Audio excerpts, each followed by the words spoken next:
wasallam.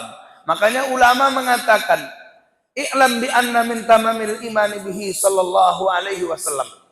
Ketahuilah sempurnanya iman kita kepada Nabi Muhammad sallallahu alaihi wasallam, al-iman bi anna Allah ja'ala khuliqa badanihi syarifi ala wajhi lam yadhhar qablahu wala ba'dahu mithlahu. Kalau kita mengimani fisik Nabi itu yang indah itu, tak ada yang sebanding atau semisal dengannya sebelum dan sesudahnya. Artinya apa?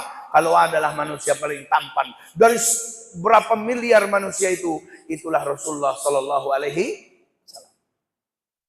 Kalau adalah manusia yang paling dicintai oleh Allah melebihi yang lain, itulah Rasulullah sallallahu alaihi wasallam. Maka para sahabat itu Pak generasi terbaik.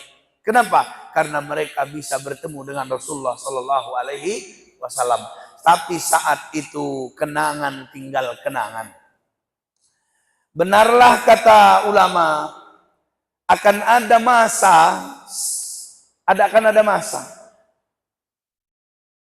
para sahabat akan rela menebus.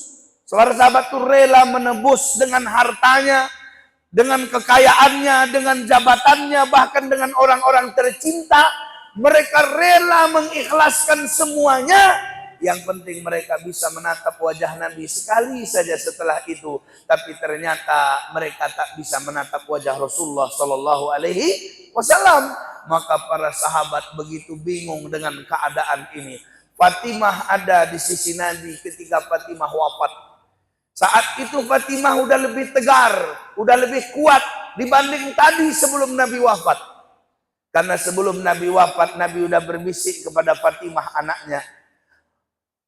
Ketika bisikan pertama, Fatimah nangis, layaknya nangisnya para sahabat yang ditinggal Rasulullah sallallahu alaihi wasallam. Tapi ketika Nabi berbisik kedua kalinya ke telinganya, maka dia menghusap air matanya dan dia tersenyum, membuat satu rumah itu bertanya-tanya, termasuk Sayyidah Aisyah istri Nabi sallallahu alaihi wasallam. Maka pada saat Nabi wafat dia tetap menangis, tapi tidak seperti tangisan awalnya.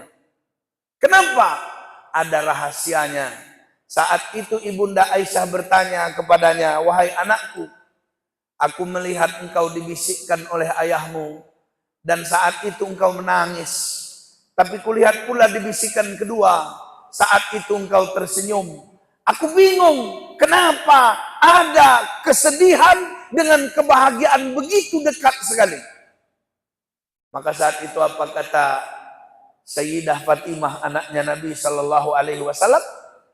Nanti kuceritakan di lain waktu wahai ibunda. Enggak bisa kuceritakan hari ini. Maka nanti diceritakan Pak sama dia. Apa yang diceritakannya?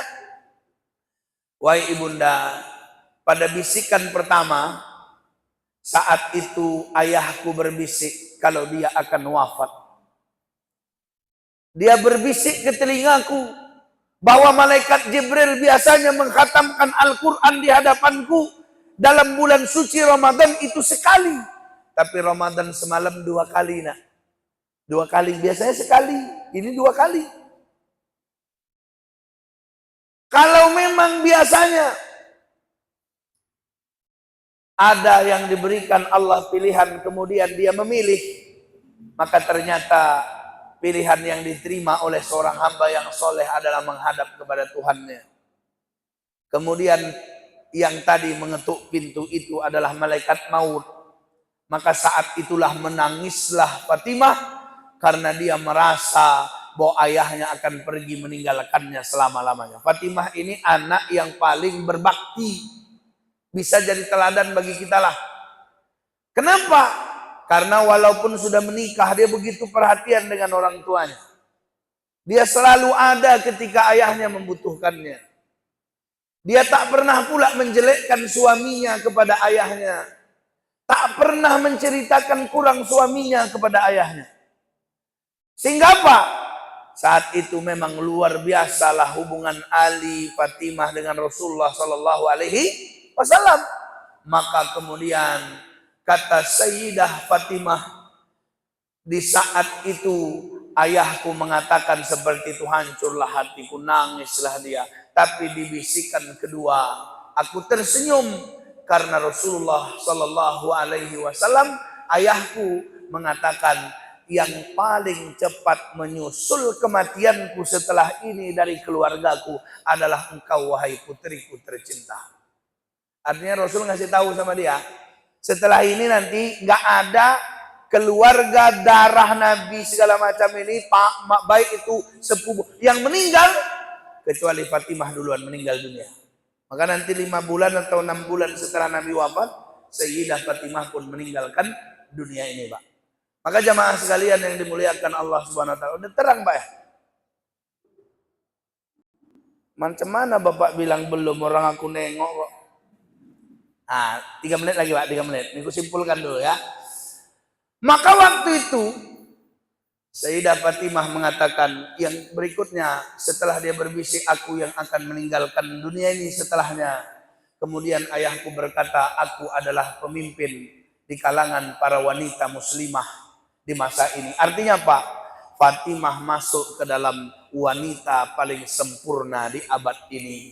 Maka kalau begitu jamaah sekalian, nanti lain-lain waktu setelah selesai ini kitab, kita akan ceritakan seluruh anak-anak Nabi dengan kisahnya, dan kita pun akan ceritakan seluruh istri-istri Nabi dengan kelebihannya. Tapi itu nanti setelah ini. Mudah-mudahan kajian kita kali ini bermanfaat. Lalu setelah itu, siapakah pemimpin yang diangkat oleh orang-orang Ansor? Bagaimana sikap orang-orang Muhajirin ketika orang Ansor mengangkat pemimpin mereka? Apa yang terjadi setelah itu? Lalu macam mana Nabi kemudian dimakamkan, maka itu menjadi pembahasan kita di pertemuan berikutnya. Billahi taufiq wal hidayah. Assalamualaikum warahmatullahi wabarakatuh.